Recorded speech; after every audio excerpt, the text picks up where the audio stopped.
महाराष्ट्रात महापालिका निवडणुकांचा माहोल तापायला सुरुवात झाली आहे.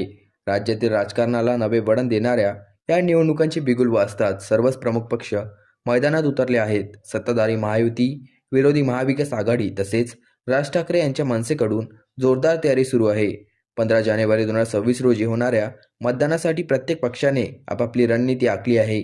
काही महानगरपालिकांमध्ये भाजपने स्वबळावर निवडणूक लढवण्याचा निर्धार केला असला तरी काही ठिकाणी उपमुख्यमंत्री एकनाथ शिंदे आणि अजित पवार यांच्या पक्षासोबत जागा वाटपावर एकमत झाले आहे.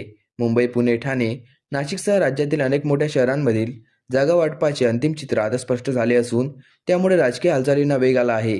दरम्यान राज्य निवडणूक आयोगाने महाराष्ट्रातील एकूण 29 महानगरपालिकांसाठी निवडणूक कार्यक्रम जाहीर केला आहे. यामुळे संपूर्ण राज्यात आचारसंहिता लागू झाली आहे. निवडणूक प्रक्रियेनुसार उमेदवारी अर्जाची छाननी 31 डिसेंबर रोजी पूर्ण होणार आहे. त्यानंतर 2 जानेवारीपर्यंत उमेदवारी मागे घेण्याची संधी देण्यात आली आहे. सर्व प्रक्रिया पूर्ण झाल्यानंतर 3 जानेवारी रोजी अंतिम उमेदवार यादी जाहीर केली जाणार आहे. प्रचाराच्या धामधुमीनंतर 15 जानेवारी रोजी मतदार आपला निर्णय मतदानाद्वारे व्यक्त करणार आहेत. त्यानंतर अवघ्याच दुसऱ्या दिवशी म्हणजेच 16 जानेवारी रोजी मतमोजणी होऊन निकाल जाहीर केला जाईल. याच निकालातून राज्यातील महापालिकांवर कोणाचा झेंडा फडकणार हे स्पष्ट होणार असून महाराष्ट्राच्या राजकारणातील पुढील दिशा ठरणार आहे.